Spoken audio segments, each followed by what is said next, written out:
హనుమకొండ రాజకీయాలు ఒక్కసారిగా హీట్ ఎక్కాయి.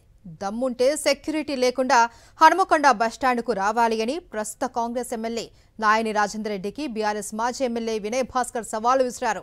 మాజీ ఎమ్మెల్యే సవాల్ను స్వీకరించిన కాంగ్రెస్ ఎమ్మెల్యే నాయని గన్మెన్ లేకుండా ఒక్కడే బస్టాండ్లో కలయదిరిగారు. బస్టాండ్లోని చిరు వ్యాపారులు అక్కడున్న చిరు వ్యాపారులతో మాట్లాడి వారి సమస్యలను అడిగి తెలుసుకున్నారు. నియోజకవర్గాన్ని అభివృద్ధి చేస్తూ ఉంటే వినయ్ భాస్కర్ ఓర్చుకోలేకపోతున్నారని విమర్శించారు నాయని రాజేందర్ రెడ్డి.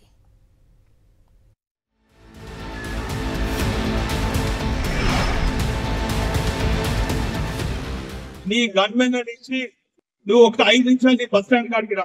నిన్న మొన్న చిరు వ్యాపారం హక్కులను కూడా కాలు రాస్తూ చిరు వ్యాపారం నిన్న ఏమంటారు, నువ్వు బస్ స్టాండ్ కాడికి రా. ఒక బాధ్యత ఉన్న ప్రజాప్రతినిధి ప్రజలకు ఏ తీరుగా అంటారు నువ్వు అర్థం చేసుకో. ఇక వినయ్ భాస్కర్ గారు గన్మెన్లు లేకుండా బస్ స్టాండ్ కాడికి పోసరి బతికేందో తెలుస్తుంది అన్నారు.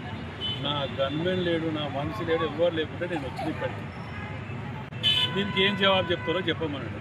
వాళ్ళు 10 ఏళ్ళు గవర్నమెంట్ ఇచ్చేసినప్పుడు యూనివర్సిటీకి గన్మెన్ లేకుండా పోయినరా, ఏనుమావుల మార్కెట్కు గన్మెన్ లేకుండా పోయినరా? ఎప్పుడైనా మేము 100 సార్లు అన్నాం, ఎప్పుడైనా పోయినరా? ఇక నేను ఇప్పుడు వచ్చి ఇక్కడ బస్ స్టాండ్ దగ్గర నిల్చొని చిరు వ్యాపారాలని మంచి చెడు అన్నీ అడిగి తెలుసుకుంటున్నాను. తెలుసుకున్నప్పుడు మరి ఒక్క దగ్గర నుంచి కూడా అంత మంచి అభిప్రాయం, మంచి సేకరణ వస్తుంటే దాని గురించి ఆలోచన లేదా? ఇప్పుడు ఏం చెప్తారు, దీనికి జవాబు ఏం చెప్తారు?